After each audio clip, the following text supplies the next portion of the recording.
Untuk 2 minggu ni, isu orang asli iaitu cara mereka dilayan dalam kes pendaki gunung iaitu Jaslinda dan hak tanah mereka sendiri yang menyebabkan laporan polis dan protes di Putrajaya. Bersama saya hari ini, Cik Eliana, anak perempuan Tan Bengkui, iaitu seorang aktivis muda apakah wanita orang asli dan juga seorang graduandia IPM untuk memberi pencerahan tentang isu-isu yang muncul ni. So, di kesempatan ini, Aina sendiri nak ucapkan terima kasih atas kesudian Cik Eliana bersama-sama dengan Aina untuk kita membicarakan topik kita hari ini. Dan sebelum kita mulakan, mungkin Cik Eliana nak katakan sesuatu sebagai penutup kata. Silakan. Hai, saya Eliana. Seperti yang Aina introduce tadi, saya sangat happy lah kerana ada dapat peluang untuk kupas sedikit tentang isu semasa yang dihadapi oleh masyarakat orang asli khususnya di Semenanjung Malaysia. Kita harap kita boleh kupas secara ramah dan tak perlu terlalu formal lah. Ya. Tanpa kita melengahkan masa, saya mulakan. Sebelum kita ke Putrajaya, kita nak ke Tampah dulu, ataupun lebih tepat operasi menyelamatkan Jaslinda, seorang hiker yang hilang 14 hari di kawasan Gunung Batu Putih, Tampah. Tuduhan yang Tok Batin Lubuk Gaharu, Muhammad Asmadi Abdullah yang sorok hiker tersebut. Dan bukan sebenarnya dia hilang di hutan, sampai 50 Tok Batin yang buat laporan polis. Kenapa begitu banyak daripada pemimpin masyarakat orang asli mengambil bahagian dalam membuat laporan polis? So soalannya, ini sekadar posting TikTok saja. Apa yang buat Tok Batin ni marah sampai ke stesen polis? Jadi pada pendapat saya, kenapa Tok Batin di area Tampah sana rasa sangat marah dan bertindak membuat laporan polis ni, kerana ini kita tengah bercakap tentang tuduhan yang serius yang dituju kepada Tok Batin khususnya, dan semestinya dia memberi kesanlah kepada masyarakat orang asli secara menyeluruh, kerana tuduhan itu diberitahu oleh seseorang individu yang menyatakan bahawa individu iaitu Jaslinda yang hilang dituduh kerana disembunyi oleh Tok Batin di sekitar sana. Jadi bagi saya secara personal, saya rasakan tuduhan ini diwujudkan, dikatakan tanpa bukti yang jelas. Jadi ia secara tak langsung sebenarnya memberi gambaran yang negatif terhadap seluruh masyarakat orang asli, bukan sahaja terhadap Tok Batin, kerana saya rasa ini berpunca kepada stereotip. Kalau kita lihat isu orang asli, bila orang sebut orang ignore, tidak mengenali tentang orang asli, mereka akan cakap orang asli ni hidup dia mistik, mereka percaya dengan ajaran-ajaran sesat, mereka tidak ada agama, mereka tidak ada hala tuju. Sengaja mereka timbulkan perkara ini, wujudnya sentimen yang mengatakan Tok Batin dan orang asli sekitar yang menyembunyikan Jaslinda, yang secara tak langsung berpunca daripada tiada kesedaran lah, tak tahu orang asli mempunyai kepakaran tersendiri. Bila kita sebut tentang orang asli, semestinya orang asli kepakaran dia dalam hutan. Sebab saya sendiri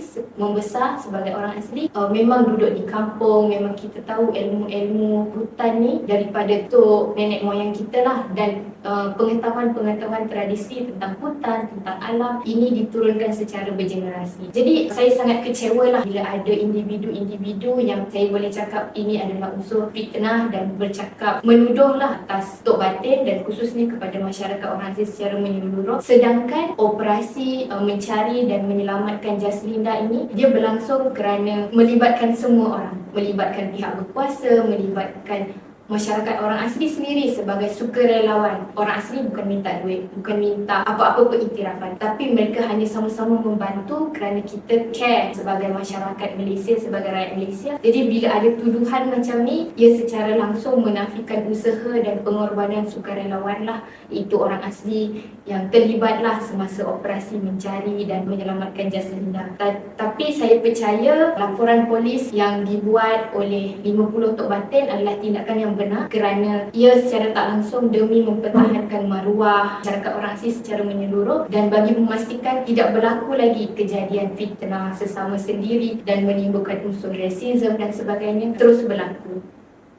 Yalah, tapi kalau tanya saya, benda tu tak salah pun. Siapa je tak marah kan kalau dah main fitnah.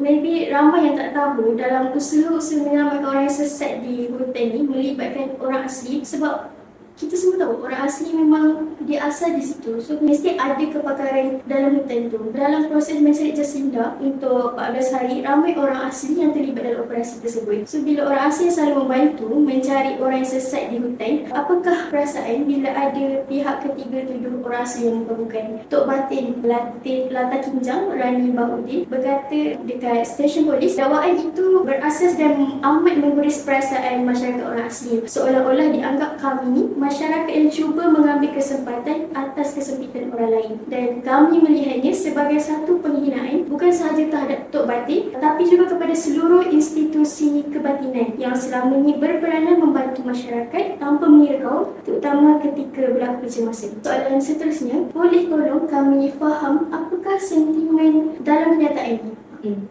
Pada pendapat saya, bila kita dengar luahan daripada Tok Batin yang dah buat laporan polis ni, saya rasa sentimen utama dia adalah berkenaan dengan perasaan mereka lah. Mereka rasa sangat terluka, sangat terhina, sedangkan mereka sangat berjuang, berkorban masa, tenaga untuk sama-sama membantu masyarakat lain yang sesat, yang hilang di hutan. Dan saya rasa untuk orang luar di sana, Tok Batin ni adalah pemimpin dalam masyarakat lah, dan dia menjadi, boleh saya katakan, pemudah cara lah bila ada masalah komuniti setempat, ada masalah dalam kampung, kita berbincang dengan Tok Batin. Tok Batin ni memang kebiasaannya lelaki, tapi ada juga ketua adat, ketua dalam komuniti, pemimpin dalam komuniti juga wanita. Bila ada pemimpin-pemimpin dalam komuniti masyarakat yang lain sangat menghormatilah, sebab mereka yang memegang adat tradisi, mereka yang memegang struktur kepimpinan dalam sesuatu masyarakat tu. Jadi bila dituduhnya Tok Batin menyembunyikan ni, dia adalah tuduhan yang tak berasas,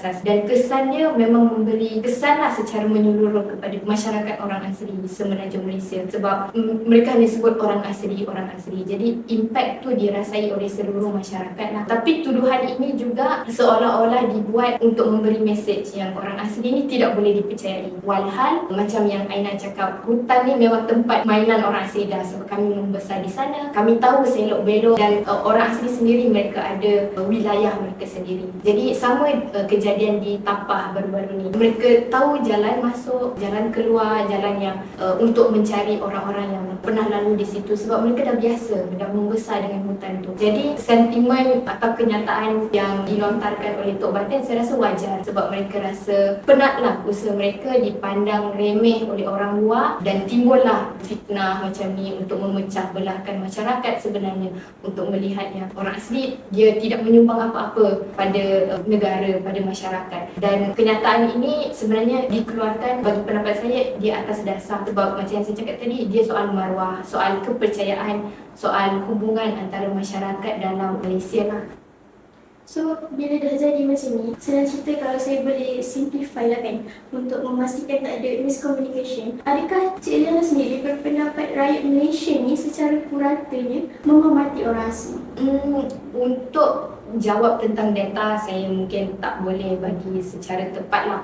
Tapi ini pendapat individu saya rasa majoriti rakyat Malaysia mereka ada niat yang baik terhadap komuniti orang asli. Sebab bila kita sebut tentang orang asli, pertama mereka fikir yang orang asli perlukan hutan, orang asli masih perlu tempat tinggal di pedalaman. Jadi saya rasa mereka ada niat baik, dan ada juga saya rasa berdasarkan selama ini perjuangan yang kami buat, isu-isu yang kami ketengahkan tentang orang asli, kita terima banyak support, terima banyak, mereka sangat solidariti dengan isu orang asli bila kita cakap tentang isu orang asli yang mereka hadapi lah. Jadi saya rasa rata-rata rakyat Malaysia ada niat yang baik, ada niat yang nak membantu. Cuma kadang-kadang ada juga sesetengah masyarakat yang memilih untuk tidak hormat, tidak dengar suara masyarakat orang asli, tidak mahu dengar tentang isu orang asli, kerana mungkin mereka ada kuasa, ada duit, mereka boleh buat sesuka hati dengan kuasa yang mereka ada. Ini saya tujukan kepada spesifik corporation yang selalu menceroboh tanah orang asli untuk tujuan profit yang mereka hasilkanlah atas tanah orang asli. Ini orang-orang yang selalunya tidak menghormati orang asli lah. Sini saya pun nak kongsikan juga isu buku teks sejarah Form 4, di mana ada naratif yang salah berkenaan dengan orang asli. Mereka menyatakan orang asli bukan penduduk asal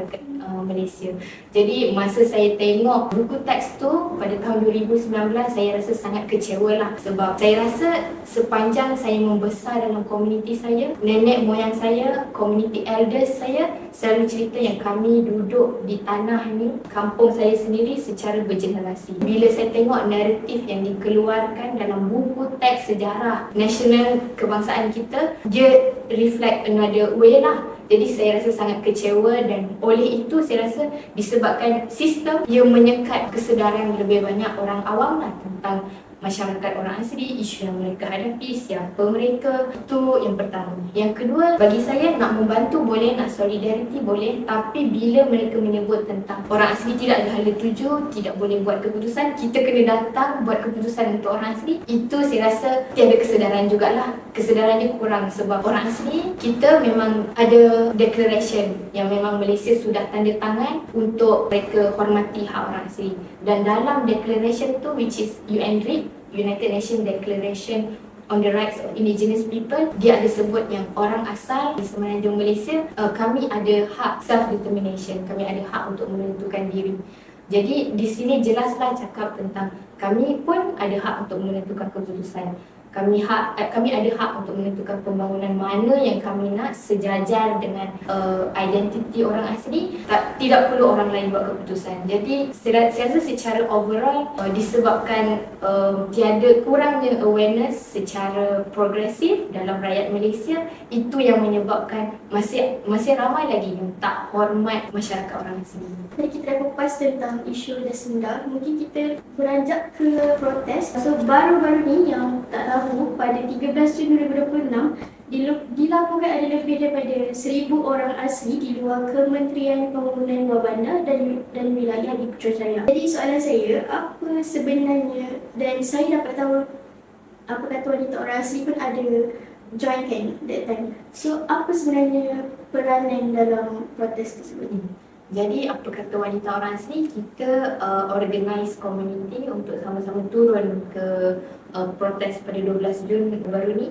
Dan sebenarnya kita selalu buat documentation lah, kita dokumentasikan apa movement-movement orang asli dalam Malaysia ni. Dan kita sebenarnya selain dokumen saja, bukan kita simpan, tapi kita juga terus advokasi lah, guna advokasi isu-isu orang asli ni ke media. Lebih banyak mainstream public tahu tentang apa yang dihadapi oleh orang asli dan apa tujuan protes ni diadakan. Jadi sini saya pun nak kongsi jugalah. Jadi fokus utama kenapa kita adakan protes kali ini pada 12 Jun di depan Kementerian Kemajuan Desa dan Wilayah pada 12 Jun sebelum baru ni adalah kami sudah penat. Masyarakat orang asli sebenarnya sangat kecewa kerana tiada tindakan oleh kerajaan untuk iktiraf hak tanah adat kami secara kekal. Jadi kita antara demand orang asli lah secara menyeluruh. Sebab sebenarnya protes ini juga bermula daripada, kita tengok tahun ni ada beberapa isu yang sangat menyayat hati masyarakat orang asli lah. Mungkin orang luar di sana, bagi yang tidak tahu, sini saya boleh kongsikan lagi sekali lah. Jadi protes ni juga sebenarnya bermula daripada kes Kampung Sungai Baru di Pekan Pahang, di mana 6 buah rumah dirobohkan dan 1 rumah adat, tempat komuniti berkumpul, bermesyuarat, dirobohkan tanpa notis daripada pihak syarikat. Jadi kita lihat situasi ni, isu ni sangat sedih lah, sangat kecewa kenapa pihak berkuasa, kenapa agensi kerajaan hanya lihat dan tidak buat apa-apa tindakan atas perobohan ni. Dia bermula dari situ. Dan berdasarkan komuniti, bila kita berjumpa dengan komuniti yang terkesan ni, mereka ada kongsi. Mereka tak buat apa-apa, mereka hanya pagi tu mereka pergi ke sekolah, hantar anak pergi sekolah. Yang ketua keluarga kebanyakannya pergi masuk ke hutan, cari sumber rezeki, sumber pendapatan untuk sara keluarga. Dia balik tengok rumah dah kena roboh. Jadi sangat sedih lah. Dan sekarang status terkini, mereka sekarang banyak duduk di bawah kemah. Jadi sampai sekarang masyarakat orang asli di Kampung Sungai Baru tidak dapat keadilan, tidak dapat pembelaan. Itu satu. Dan sebelum ni ada kejadian tangkapan juga 21 orang asli di Kampung Jemeri, Kuala Rompin, Pahang. Antaranya 17 adalah wanita dan selebihnya lelaki, ditangkap hanya gara-gara mempertahankan tanah adat dia dari diceroboh oleh syarikat luar. Jadi kita lihat, dan polis tidak buat apa-apa. Pihak berkuasa hanya memantau. So kalau ada perubahan, mereka memantau depan mata. Selepas ni, kalau ada culik, mereka pantau sajalah. Kalau ada pembunuhan, mereka pantau saja ke. Jadi kita mempersoalkanlah tindakan pihak berkuasa yang sepatutnya bertindak untuk lindung rakyat. Dan di sini untuk kes ni orang asli lah, tapi kenapa hanya bertindak memantau ketidakadilan yang berlaku depan mata. Jadi itu dari beberapa kes ni kita macam tak boleh tunggu sebab masyarakat orang asli semakin, kes mereka semakin teruk, tidak dapat pembelaan. Jadi oleh itu kita hadirlah ramai protes. Dan di sana lebih kurang macam yang kamu mention, ada 3,000 orang asli yang datang turun dari pelbagai negeri. Ada 19 suku kaum orang asli yang turun bersatu dan handle the memorandum dengan satu tujuan lah, iaitu untuk balik hak kami. Okay. So macam Cik Ilwana sendiri kata, kes ni dah terlalu macam teruk dah kan, macam dah banyak kali dah suara tapi still tak ada, macam tak ada action mungkin macam tu kan. So kenapa protes di Kementerian Pembangunan Luar je, kenapa tak terus ke Perdana Menteri? Ini sebenarnya banyak orang tanya juga lah soalan tu. Dan saya sangat happy My Campus Radio nak tahu lebih lanjut dan nak beritahu dekat orang ramai lah kenapa orang asli protes di KKDW, bukan kepada PMX kita. Sebenarnya kementerian ni, untuk makluman semua, Kementerian Kemajuan Desa dan Wilayah ni adalah kementerian yang bertanggungjawab terhadap hal ehwal orang asli melalui JAKWA, Jabatan Kemajuan Orang Asli lah. Dia satu agensi kerajaan yang sepatutnya menjaga kebajikan orang asli. Jadi kementerian ni lah yang bertanggungjawab. Dan sebarang cadangan pindaan undang-undang, polisi melalui kementerian ni untuk spesifik orang asli. Jadi KKDW adalah pihak yang Kementerian Kemajuan Desa dan Wilayah, which is KKDW, adalah pihak yang bertanggungjawab lah untuk dengar suara secara langsung, suara masyarakat orang asli. Sebab tu kita hantar memorandum kepada KKDW lah, bukan kepada Perdana Menteri, sebab portfolio KKDW tu. So soalan seterusnya ni, tahu juga Mas Saya bermain dengan data, saya tak tahu data rasmi, tapi mungkin saya boleh kongsikan lah. Saya belajar dekat UiTM Jengka dari 2018 hingga 2020-2021. Tapi masa tu COVID lah, so semester 4, semester 5 saya belajar online. Ketika itu saya ambil course accountancy. Jadi course saya tahun, saya seorang saja orang asli. Dan orang lain dari masyarakat lain lah, ada dari Sabah, Sarawak dan juga masyarakat mainstream kita lah, Melayu. Jadi ketika itu saya rasa ini dah membuktikan data lah secara tak langsung saya satu dalam kos saya. Jadi memang terbukti memang sangat sikit. In terms of layanan, saya rasa masyarakat orang asli, pelajar orang asli, kebanyakannya yang lepasan SPM, mereka mempunyai banyak peluang. Mereka ada pendidikan yang tinggi lah selepas SPM. Cuma kadang-kadang platform tu jarang diberilah. Jadi kita nampak untuk sistem pendidikan selepas SPM ni, orang asli kebanyakan tidak dapat banyak peluang lah, sebab proses dia mungkin susah untuk pelajar orang asli lepasan SPM untuk apply, untuk dapat yang sebenarnya ada universiti untuk orang asli. So pendapat saya lah tentang kenapa status sangat sikit orang asli dalam universiti. And then in terms of layanan, dulu mungkin saya boleh share pengalaman saya lah. Semasa saya belajar, banyak orang ingat saya Sabah Sarawak. So sebenarnya dalam universiti pun, walaupun dekat Jengka yang tak terlalu bandar, dia kawasan luar bandar, terpencil juga, dikelilingi oleh orang-orang yang boleh dikatakan duduk di kawasan luar bandar, tapi masih tak aware tentang ada ke orang asli. orang asli boleh berjaya ke? Orang asli boleh masuk universiti ke? Mereka macam tak percaya. So kebanyakannya orang cakap saya dari Sabah lah. Tapi bila saya cakap saya dari orang asli, oh mereka macam okay. Dan saya fikir macam saya pun kena buktikan yang orang asli pun boleh berjaya. Jadi semasa belajar, saya belajar betul-betul lah. Walaupun banyak saingan dari masyarakat lain, tapi saya cuba mana yang boleh lah. Dan saya rasa bila bercakap pasal education, background, saya ada peluang tu. Tapi bagi saya adalah masa sekarang. Sebab tu walaupun saya belajar lain, tapi saya buat kerja advocacy, kerja dengan apa kata wanita orang asli agak lain. Sebab kami guna media, kami ketengahkan isu-isu orang asli, apa yang orang asli hadapi. Jadi dia agak lain dan orang selalu pandang macam kami ni pembangkang kerajaan, menentang kerajaan, melawan kerajaan, tapi sebenarnya tak. Kami bercakap tentang realiti dan kami inginkan perubahan. Oleh itu saya sangat enjoy dengan apa yang saya buat sekarang, dan saya buat untuk komuniti saya. So macam Cik Lena pernah sentuh. Jadi macam yang saya cakap tadi tentang awareness. So disebabkan sistem dalam negara kita yang menyekat kesedaran awam untuk tahu dan faham tentang isu orang asli, oleh itu kami shift to fokus kami adalah kepada media. Sebab saya rasa ramai rakyat Malaysia bila mereka sebut orang asli, mereka macam, adakah saya perlu masuk kampung orang asli, saya perlu tahu, kenali mereka secara mendalam, baru ada peluang untuk sedar. Sebenarnya tak. Oleh itu kami gunakan media sebagai alternatif, sebenarnya alat untuk pendidikan, untuk bring awareness tadilah.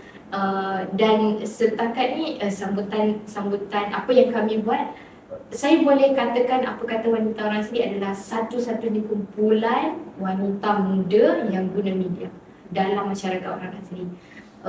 Dan dia banyak impact lah.